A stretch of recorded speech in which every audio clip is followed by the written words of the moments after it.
अस्सलाम वालेकुम। उम्मीद है आप लोग खैरियत से होंगे। तो आज फटाफट हम स्टार्ट करते हैं उर्दू लिखना कैसे है वो। तो सबसे पहला हमारा वर्ड है बड़ बोला। बड़ बोला यानी जो बहुत बड़ी बड़ी बातें करते हैं उन्हें कहते हैं बड़ बोला। बुज़दिल,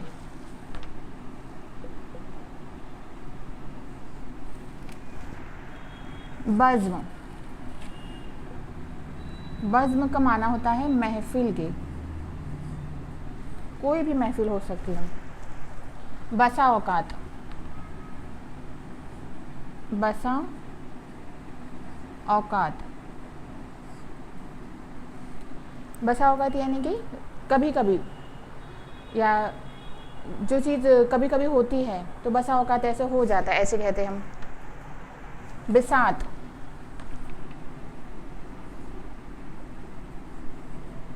बिसात जो होता है ये शतरंज या चौसर, ये जो गेम खेला जाता है उसके लिए जो कपड़ा बिछाते हैं तो उसे कहते हैं बिसात बिछाना, यानी कि रेडी होना उसके लिए। चौसर या शतरंज के लिए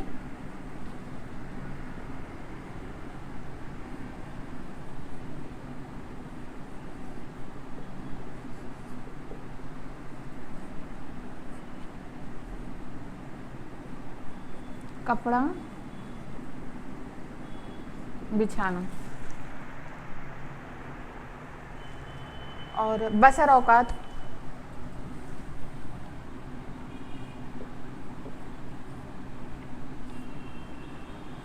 बसर औकात का मतलब होता है गुज़र बसर, यानी कि कोई अगर ये कहे कि जो मेरी तनख्वाह है उसमें बसर औकात हो जाता है तो गुज़र बसर हो जाता है, गुजारा हो जाता है। बशारत,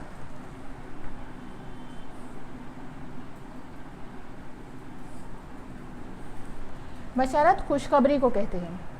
जैसे आपने सुना होगा कि ख्वाब में बशारत हुई, यानी ख्वाब में खुशखबरी मिली। खुशखबरी या मुजदा, इसके माना होता है मुजदा या फिर खुशखबरी के।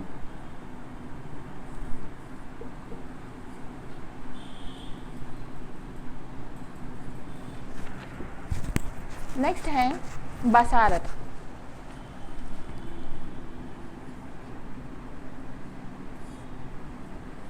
बसारत कहते हैं देखने को, जो हम देख पाते हैं उसे देखने को, या फिर बीनाई को। और बसारत से ही दूसरा वर्ड बना है बसीरत।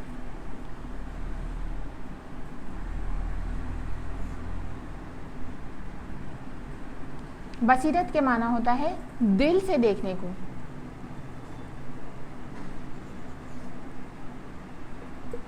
दिल से देखना यानी किसी इंसान के साथ हम थोड़ा वक्त गुजारते हैं या फिर उसके देखने के अंदाज से ही हम समझ जाते हैं कि वो इंसान किस लेवल का है, तो इसे कहते हैं दिल की बसीरत।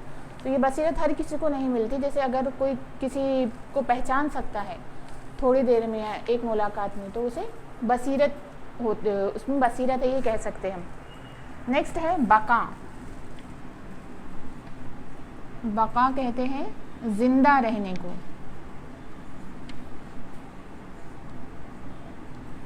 जिंदा रहना।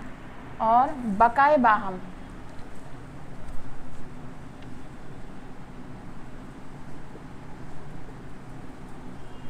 बकाए बाहम यानी खुद भी जिंदा रहे और दूसरों को भी जिंदा रहने दे। नेक्स्ट है बिला तकल्लुफ।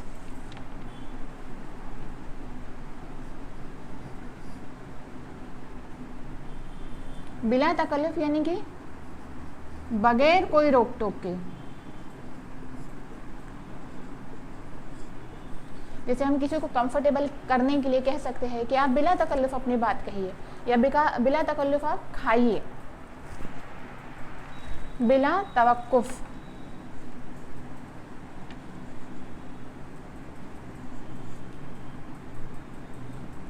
इसके माना होता है बगैर देर किए, या फिर फौरन भी कह सकते हैं इसे। नेक्स्ट वर्ड है बेतुका।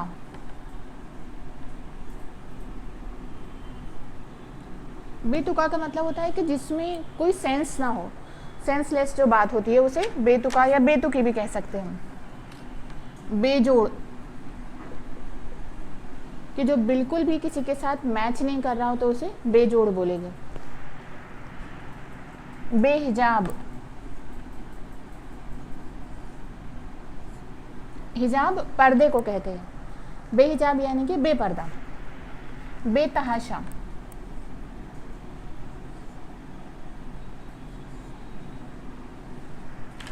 बेतहाशा यानी कि जो बहुत ज़्यादा हो, हद से ज़्यादा।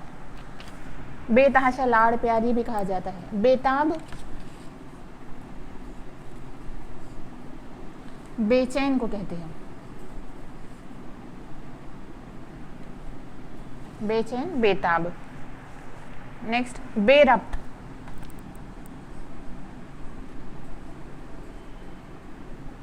बेरब्त कहते हैं कि जिसमें तसलसल ना हो यानी कंटिन्यूटी ना हो तो वो बेरब्त होगा। या फिर अगर हमसे हमारा किसी से राब्ता ख़त्म हो गया तो हम ये भी कह सकते हैं कि हम बेरब्त हैं, कि हम अब से कोई रिलेशनशिप या ताल्लुक़ में नहीं है, कांटेक्ट में नहीं है, ये भी, और कंटिन्यूटी ख़त्म हो गई उस सेंस में भी इस्तेमाल हो जाएगा। नेक्स्ट है बेतरतीब,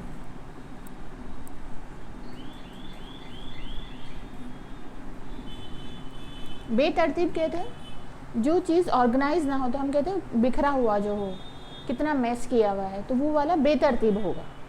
और एक लफ्ज़ होता है तरतीब, तरतीब होगा यानी कि बिल्कुल ऑर्गेनाइज रखा है, अरेंज करके रखा है सब कुछ। अब उसके आगे बे लगा दिया तो वो उसके ऑपोजिट हो गया। इसके अलावा हर्फ होता है, लफ्ज़ है तरकीब।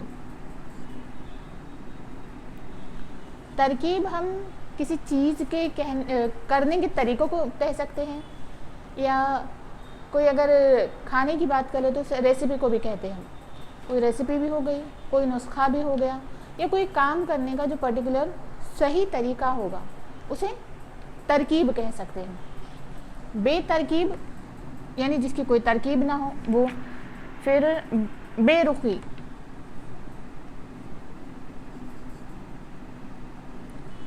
रुख जो है चेहरे को कहते हैं। बेरुखी यानी कि हमने किसी से मुंह मोड़ लिया, कोई भी चीज़ मुंह मोड़ लेना, नाराज़गी, या फिर जो यानी कि किसी की तरफ तवज्जो ना देना, उसको भी बेरुखी कहते हैं।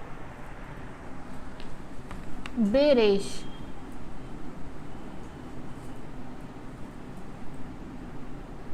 रेश जो कहते हैं ये जो दाढ़ी के बाल होते हैं उससे कहते हैं।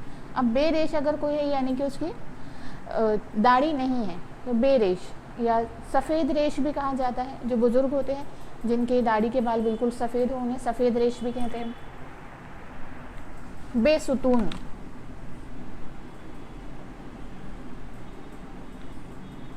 बेसुतून कहेंगे जिसमें सुतून ना हो, जैसे आसमान जो है वो बेसुतून है। बेसरोपा,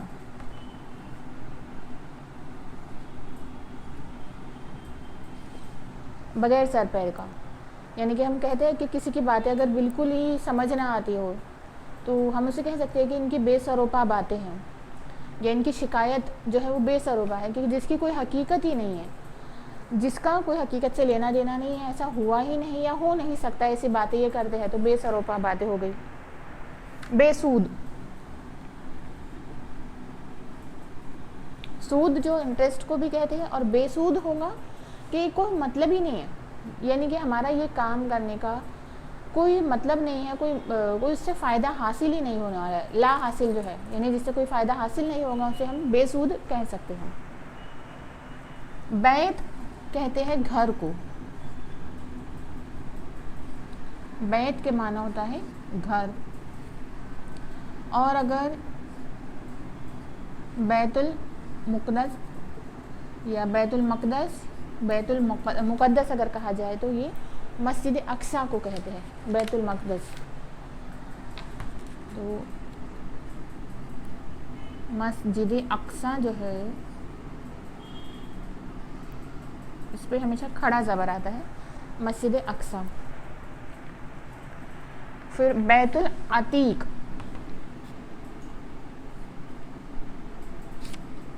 बैतुल अतीक।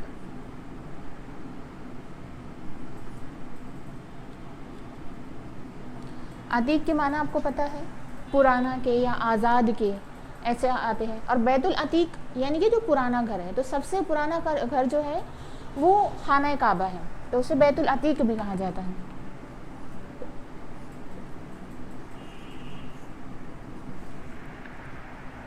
फिर बैतुल उरूस,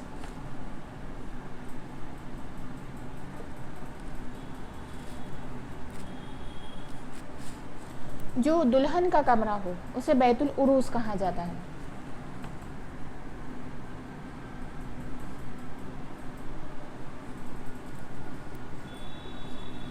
दुल्हन का कमरा। अब बैतुल उलूम होता है, एक बैतुल उलूम है।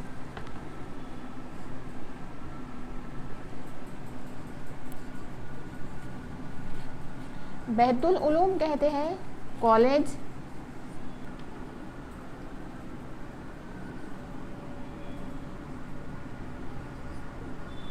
कॉलेज या यूनिवर्सिटी को बैतुल उलूम कहा जाएगा।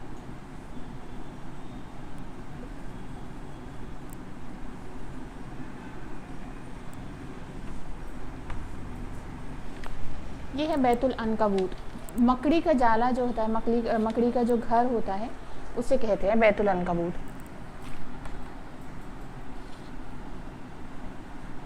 मकड़ी का जाला।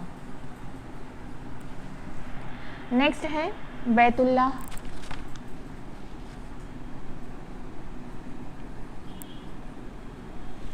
बैतुल्लाह यानी अल्लाह का घर। आप पारा, पारा जो कहते हैं ये मर्क्यूरी को कहते हैं। नेक्स्ट वर्ड है पारसा। पारसा यानी जो परहेजगार हो।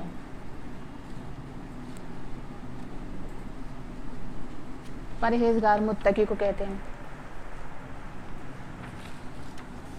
पिद्र कहा जाता है बाप को। नेक्स्ट है परस्त।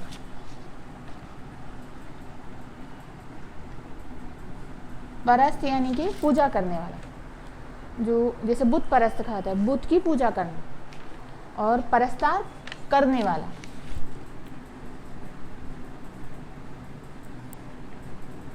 बुत की पूजा करने वाले को कहेंगे, पर्टिकुलर इंसान को। नेक्स्ट है पजमुर्दा।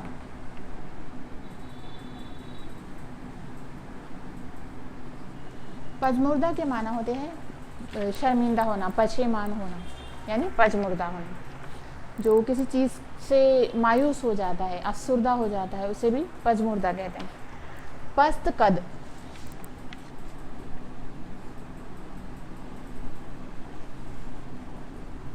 जो हाइट में छोटा हो, कद में जो छोटा होता है।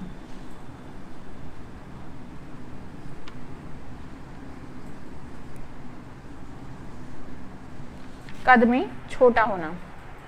बुलंद वो पस्त। बुलंद वो पस्त, यानी कि ऊंचा नीचा। हम ये कह सकते हैं कि ऊंचा नीचा रास्ता है, बुलंद और पस्त, ये भी कह सकते हैं। और बुलंदी और पस्ती तो सबके नसीब में है, सबको आती ही है ये, यानी कि उरूज भी आता है, जवाल भी आता है। पस्त हिम्मत। पस्त हिम्मत, जिसमें हिम्मत ना हो ज़्यादा, यानी कि जिसकी हिम्मत कम हो, उसे पस्त हिम्मत कहेंगे। पश्मीना।